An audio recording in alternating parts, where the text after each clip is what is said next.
The Astros continued their dominance at home, sweeping the Miami Marlins in a 3-game series. It was a very fun series to watch. They've won 16 of 20 games overall, and they've won 9 straight at home. Meanwhile, there's still 2 games out of first place from the Seattle Mariners, who have also won 3 straight as of when I'm recording this video. So hopefully we can gain some ground on them this weekend. Well, we've got a couple of positives to talk about this week, some injury updates, all that jazz, and it's all coming up next.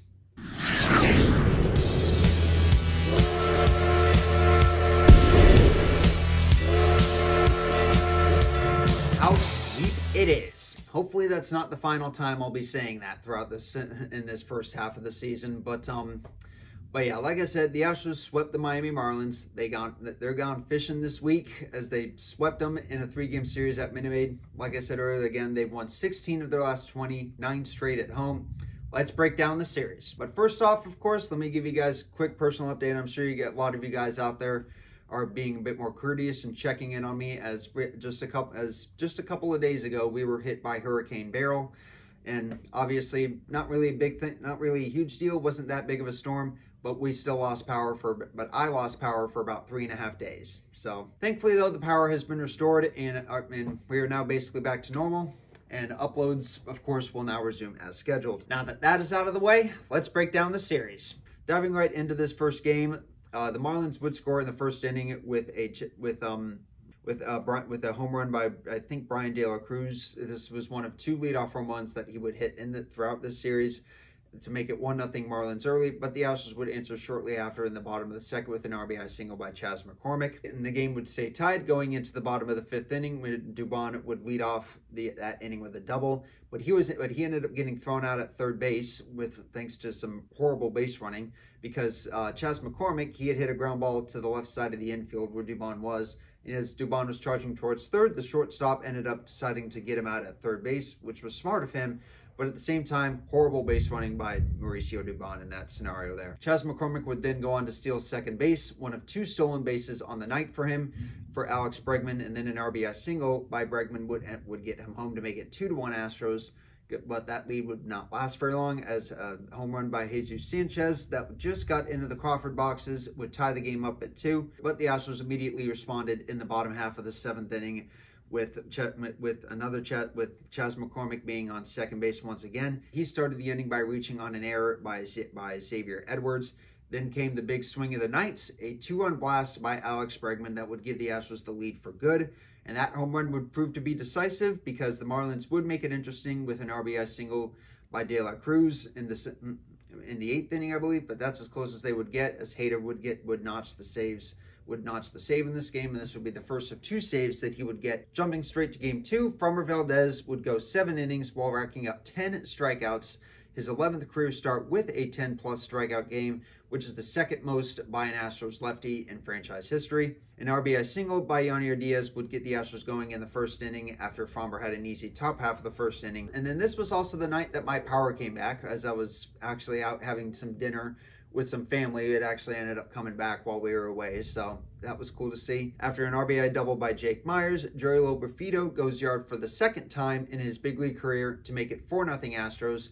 He would end up hitting a triple in the very next inning, which would put him a double and a single shy of the cycle. Sadly, he would not get a single hit for the rest of the night, but you know, that's okay. I mean, obviously he did get the 2 harder parts of the cycle, so I mean, that was cool, as my dogs keep going off. But over the course of this night, the Astros would pile on 3 more runs in the 7th and end up winning this game by the final score of 9-1. Going into the game 3, Jake Bloss would make his first start coming off the IL. He went 4 innings over the course of this game. He certainly could have gone 5, but the Marlins certainly did make him work for it. He didn't really have good command in this game. And I mean, I'm certainly glad to see that Jake Bloss is good, but that doesn't mean we don't need to have a designated bullpen game anymore. But today, I mean, this certainly did feel like a bullpen game. I mean, obviously, Jake Bloss doesn't really have the much big league experience, but, you know, every start does get him that experience. So, you know, that's a good thing. But the bullpen would go 5 strong frames, only allowing 1 run for the rest of the night.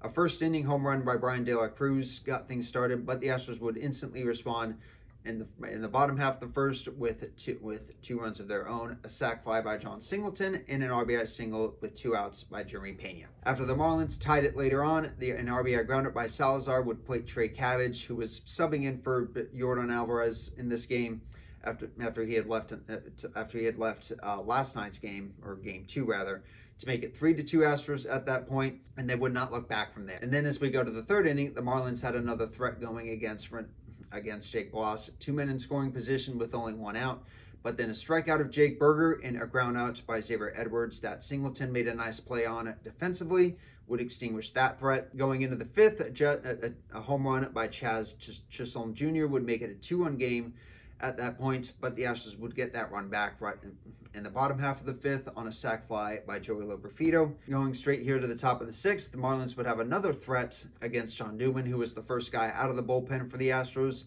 in the 6th inning. The first 2 guys ended up reaching on him, but Taylor Scott replaced him, and he stranded both runners. I mean, the Marlins, I think, would get one more threat over the course of this game. They had at least 2 base runners on in like 5 out of 6 innings, or 6 out of 7 or something like that. But the Astros' 3-headed monster would take care of business from there. Josh Hader would get his, I think, 16th save or something like that. He has yet to blow a save since like the very start of the season against the Blue Jays. That was just that one blown save he has on the season to this point.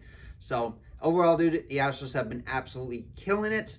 I mean, I certainly made plans to try to go to last night's game, but unfortunately, I'm going through a bit of a Crohn's flare right now, so otherwise I probably would have made it, especially considering that tickets were actually being sold at a discount for just $5. I mean, looking back, I probably should have tried to consider that, but unfortunately, it just didn't come about. I'm not sure when my next game is going to be because our home schedule isn't exactly looking up here. But don't worry, guys, more reaction videos will be coming y'all's way over the course of the season. I haven't done much here at home, so, hopefully that'll change at some point. But for the time being, guys, let me know what you guys thought on this series. And for my fellow Houstonians out there, I hope you guys are recovering okay in light of Hurricane Beryl. I do realize that there's several 100,000 customers out there who may not have power, and I do feel sorry for you if you happen to be one of them. But regardless, guys, I hope you guys are continuing to stay safe and healthy. And between now and the next time, I will see you guys in the next video.